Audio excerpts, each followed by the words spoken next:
This week on ICN, the stories you should have heard but didn't. Audit the Fed focus turns towards the Senate. The WHO recommends flu shot for everyone, while Washington readies the military for the flu outbreak this fall. 18 million homes in the U.S. still empty. Home prices set to keep falling. Those stories and more next on Informed Citizen News.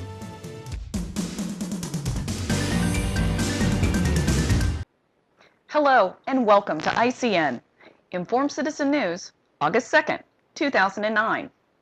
The Audit the Fed bill is at a critical point in the legislative process. The House version, H.R. 1207, introduced by Ron Paul, has 282 co-sponsors and virtually assured to pass in the House. The Senate version, S-604, introduced by Bernie Sanders, is lagging behind and has only 20 co-sponsors, 31 short to guarantee its passage. There is an effort underway to gather additional co-sponsors, so contact your two state senators. We've included the link to find and contact your senators in our video description section to the right of your screen. Just send them a brief request to increase transparency by co-sponsoring Senate Bill S-604. On July 24th, the Washington Post printed an editorial that blasted the Audit the Fed effort as wrong-headed in the extreme and an unserious answer to a serious question. The editorial did acknowledge that there is no clear mechanism to hold the Fed accountable for any mistakes it might have made that contributed to the crisis in the first place, or might be making now. In response, Senator Bernie Sanders, the sponsor of the Senate version of Audit the Fed, wrote a letter to the editor that was published on July 28th. He began his defense with, "What a sad day for a newspaper with a storied reputation for exposing waste, fraud, and abuse in government to oppose the Federal Reserve Sunshine Act legislation that would simply increase transparency at the Federal Reserve." From there, he went on to detail the questions that have gone unanswered by the Fed.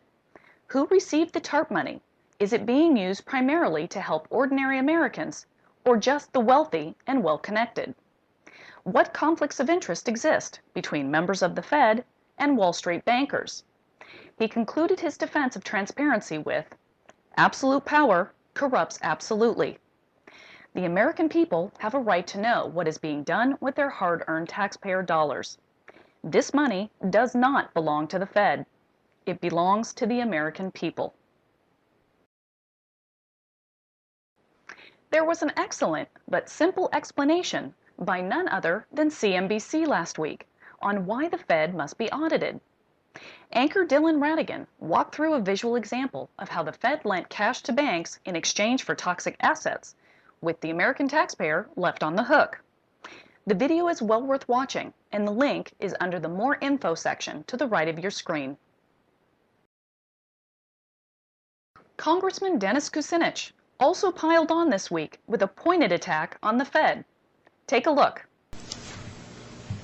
The Fed is paying banks higher interest rates now to keep their funds parked at the Fed instead of loaning the money to the American people. Is that not true?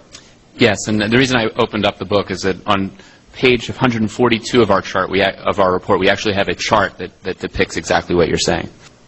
See, members of the committee, first we started out with being told that money was going to mortgage-backed securities. They did a bait and switch on that.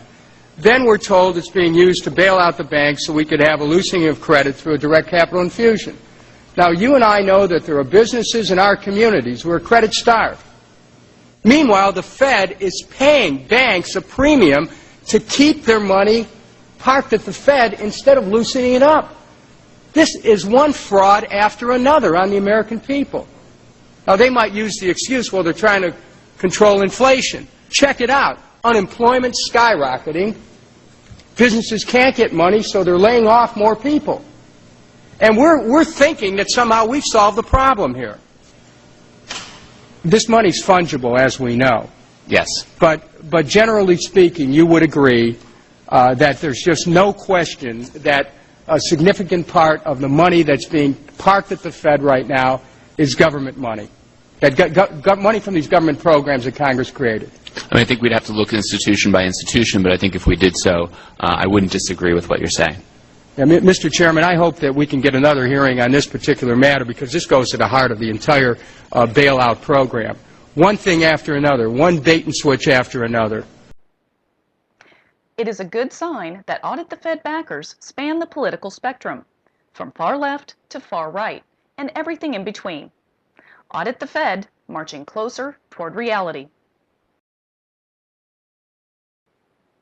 On August 7th, supporters of Peter Schiff's campaign for Senate are conducting a money bomb to gauge support for his 2010 candidacy. We've included a link under the More Info section to the right of your screen. Peter Schiff has promised to return all money raised if he does not run for Senate in 2010. It would be good to see another alternative voice in the Senate to shake things up. CNN reported that the U.S. military wants to establish regional teams of military personnel to assist civilian authorities in the event of a significant outbreak of the H1N1 virus this fall. As a first step, Defense Secretary Gates is being asked to sign a so-called execution order that would authorize the military to begin to conduct detailed review to execute the proposed plan. Officials said orders to deploy actual forces would be reviewed later, depending on how much of a health threat the flu poses this fall. Executives from Baxter, Novartis, GlaxoSmithKline, and Sanofi Pasteur have seats at the advisory group that on July 13th recommended mandatory H1N1 vaccination of everyone in all 194 countries that belong to the World Health Organization, also known as the WHO. The global health complex is preparing to vaccinate the world for a flu that has proven to be only slightly more fatal than the normal seasonal flu. Normal flu has a fatality rate of about 0.1%.